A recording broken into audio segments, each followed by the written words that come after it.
మౌనంగా ఉన్నది. ఆయన వలన నాకు రక్షణ కలుగును. ప్రభువైన యేసుక్రీస్తు వారు మనల్ని రక్షించడానికి భూమి మీదకి వచ్చారు. సిలువలో రక్తం కార్చి మన ప్రాణాలని కాపాడి మనల్ని పరలోకానికి నడిపించారు. ఒక ఆత్మను రక్షించడానికి అనాది సంకల్పము చొప్పునే ఆయన బహుగా వేదన పడ్డాడు. కన్నీళ్లతో ప్రార్థన చేశాడు, రోదనతో ప్రార్థన చేశాడు, బహుగా దుఃఖించాడు. ఆయన మనందరికీ ఆదర్శంగా పురికలిపాడు. 12 మంది శిష్యులు మేడగది అనుభవాన్ని అనిపించడానికి ఆయన ఎన్నోసార్లు మమ్మల్ని ప్రిపేర్ చేశాడు, బలపరిచాడు, స్థిరపరిచాడు, సిద్ధపరిచాడు. అన్ని విషయాల్లో మనల్ని మాదిరిగా ఉండి, నా ప్రాణమా మౌనంగా దేవుని నమ్ముకుని మౌనంగా ఉన్నది. నా ప్రాణము దేవుని నమ్ముకుని మౌనంగా ఉంది. అబ్బా, దేవుని మనస్సు ఉంటేనే కానీ ఈ మాట చెప్పలేరండి. నా ప్రాణము దేవుని నమ్ముకుని నెమ్మదిగా ఉన్నది. నెమ్మది ఎవరికి ఉంటుందండి? నీకు సమాధానము కలుగునుగా కానీ ప్రభువు అని యేసుక్రీస్తు చెప్పాడు. నీకు బంగారం కావాలి, నీకు డబ్బు కావాలి, నీ సేవకి, నీ పరిస్థితులకి, నీ ఉద్యోగానికి అని చెప్పలేదు. నీకు సమాధానము కలుగునుగాక, నెమ్మది ఉండాలి. అప్పుడు నీవు దేవుణ్ణి కనిపెట్టుకుని ఉంటావు. నీవు మొరపెట్టినప్పుడు దేవుడు ప్రార్థన ఆలకించి నీకు జవాబిస్తాడు. నా ప్రాణము దేవుని నమ్ముకొని మౌనంగా ఉన్నది. ఆయన వలన నాకు నిరీక్షణ కలుగుచున్నది. మళ్ళీ నిరీక్షణ, ఈ సంవత్సరమా, మళ్ళీ సంవత్సరమా, వచ్చే సంవత్సరమా, అవన్నీ నీకు అవసరం లేదు. ఒకనాటి ప్రసవ వేదన ఒక రాష్ట్రము కనున అండి. ట్రాన్స్లేషన్ ఉంటుందండి. Translation is great. ఒక్క బైబిల్లో ఒక రకంగా ఉంటే ఇంకొక బైబిల్లో దానికి ట్రాన్స్లేషన్ దొరుకుద్ది.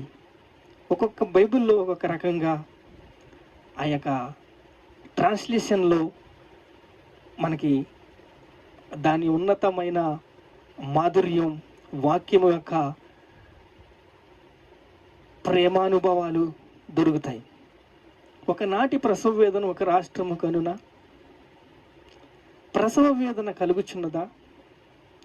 దేవుని యందు ఆత్మల భారము బహుగా ఆశ కలిగి ఉండాలి. ఆశతో మన ప్రాణాన్ని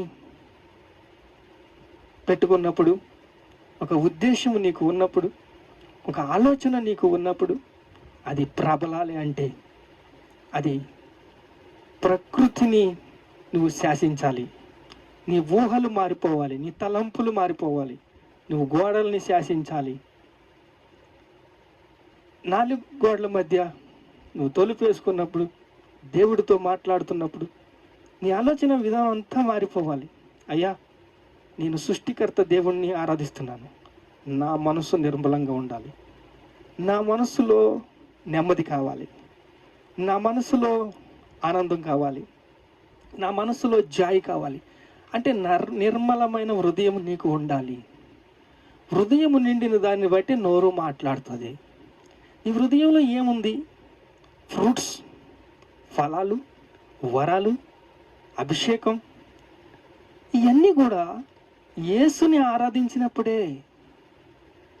చూడండి, యథార్థముగా ఆరాధించేవారు ఆత్మతోనూ సత్యముతోనూ ఆరాధించారు. 10వ అధ్యాయము 27వ వచనము చూస్తే, లూకాసు వార్త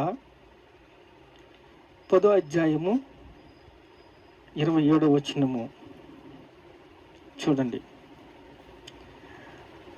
నీ పూర్ణ ఉదయంతో, నీ పూర్ణ ఆత్మతో, నీ పూర్ణ మనస్సుతో నువ్వు దేవుణ్ణి ఆరాధించాలి.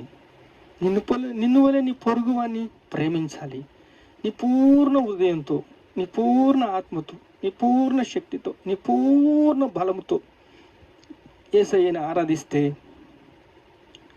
నా ప్రాణము దేవుని నమ్ముకుని మౌనంగా ఉన్నది.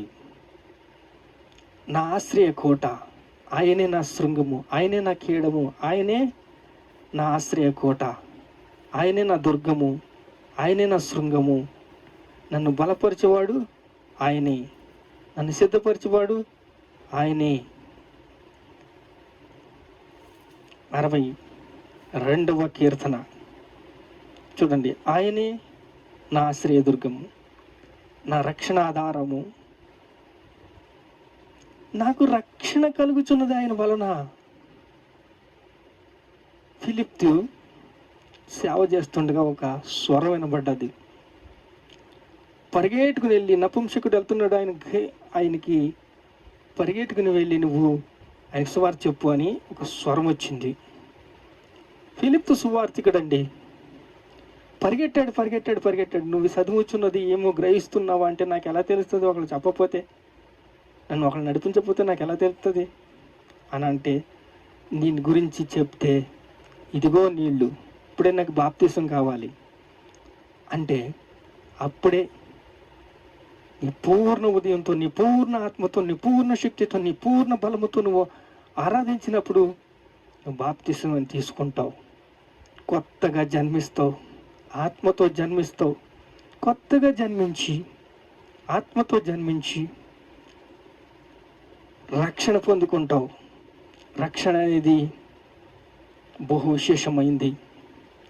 రక్షణ నిన్ను నడిపిస్తుంది, అనేక మందిని నడిపించేలాగా నిన్ను ప్రేరేపిస్తుంది. నువ్వు దేవునికి మనసు ఇస్తే, నీ పూర్ణ ఉదయంతో, నీ పూర్ణ ఆత్మతో, నీ పూర్ణ శక్తితో, నీ పూర్ణ బలముతో దేవుణ్ణి ఆశ్రయించినట్లయితే, నువ్వు యథార్థంగా దేవుణ్ణి ఆరాధించినట్లయితే, ఆత్మతోను సత్యముతో దేవుణ్ణి ఆరాధించినట్లయితే, ఆయనే నాకు ఆశ్రయ దుర్గము, నా రక్షణ ఆనందము, ఆయనే నా కోట, నా ఆశ్రయ దుర్గము, నా రక్షణ ఆధారము, నా రక్షణకు మహిమకు దేవుడే ఆధారము. సాక్ష్యం చెప్పాలండి. సాక్ష్యం ఎలా ఉండాలి? ఆయనే నా రక్షణకు ఆధారము, నా రక్షణకు ఆధారము ఆయనే, నా బలమైన ఆశ్రయ దుర్గమైన, సృష్టికర్త అయిన, నన్ను నడిపించే. మన హృదయము నిర్మలంగా ఉన్నప్పుడు, మనము ఆయన్ని ప్రేమించినప్పుడు, ఆయన్ని ఆరాధించేప్పుడు, ఆయన్ని ఘనపరిచినప్పుడు, ఆయన మహిమపరిచినప్పుడు, ఆయన మనకి రక్షణ అని బంధంతో వాక్శక్తితో చుట్టుకుంటాడంట. వాక్శక్తితో చుట్టుకుంటే నువ్వేమవుతావు? పరలోకానికి వెళ్తావు. ఆయన ఏం చేస్తాడు? వాక్యంతో మాట్లాడతాడు. వాక్యంతో మాట్లాడి నిన్ను బలపరిచి, స్థిరపరిచి, సిద్ధపరుస్తాడు.